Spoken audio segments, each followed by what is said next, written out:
Ada aturan publisher right. Apaan sih itu? Jadi, Presiden Joko Widodo baru saja menandatangani Perpres tentang tanggung jawab perusahaan platform digital untuk mendukung jurnalisme yang berkualitas atau dikenal sebagai Perpres Publisher Rights.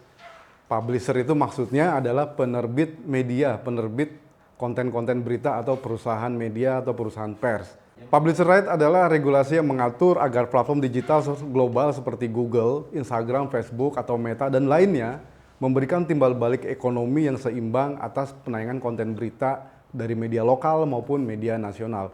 Jadi, regulasi ini adalah aturan antara perusahaan platform digital, Google CS, Meta, dengan perusahaan pers yang terverifikasi Dewan Pers. Jadi, Perpres ini nggak berlaku buat konten kreator dong? Jelas sekali tidak. Jadi teman-teman konten kreator tidak perlu khawatir atas terbitnya Perpres ini.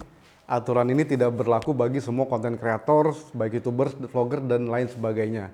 Perpres Publisher Right hanya ditujukan kepada perusahaan media atau perusahaan pers. Jadi, seperti pesan Presiden Joko Widodo dan Menkominfo, teman-teman konten kreator tetap berkreasi seperti biasa, bekerja sama seperti biasa, dan tidak perlu terganggu dengan adanya penerbitan Perpres ini karena ini hanya untuk perusahaan media. Ini berarti perusahaan platform kayak Google, Meta harus bayar ke perusahaan pers? Benar sekali.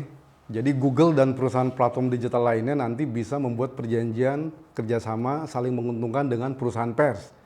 Kerjasama itu bisa dilakukan secara bilateral maupun per kelompok. Kompensasinya pun bisa dalam bentuk Google CS bayar lisensi atau hak cipta atau bagi hasil, juga kerjasama lainnya seperti berbagi data agregat dan juga pelatihan-pelatihan skill terkait dengan dunia digital. Sebentar. Kenapa perusahaan platform digital harus bayar? Mengapa harus bayar? Pertama, kita harus menjaga jurnalisme tetap harus berkualitas. Dan yang kedua, ada kenikmatan ekonomi dari transformasi digital di industri media yang tidak dirasakan secara adil dan benar oleh perusahaan media.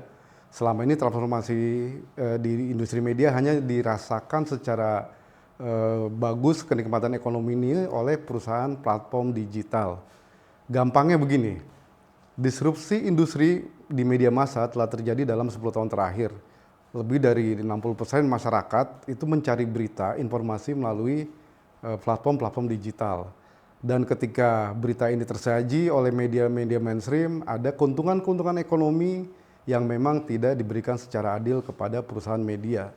Jadi, kenapa ini harus berbayar? Karena produk jurnalistik yang disajikan oleh media massa, oleh perusahaan pers itu melalui proses profesionalisme yang sangat tinggi, butuh biaya yang mahal, dan benar-benar menjaga kredibilitas sehingga informasi yang masuk pun informasi yang memang bermutu dan terjaga kualitasnya. Di sisi lain, perusahaan digital menjadikan informasi ini sebagai sumber utama informasi mereka di mesin-mesin pencarian mereka. Disinilah perlu adanya keadilan dalam berbisnis antara perusahaan platform digital dengan perusahaan media.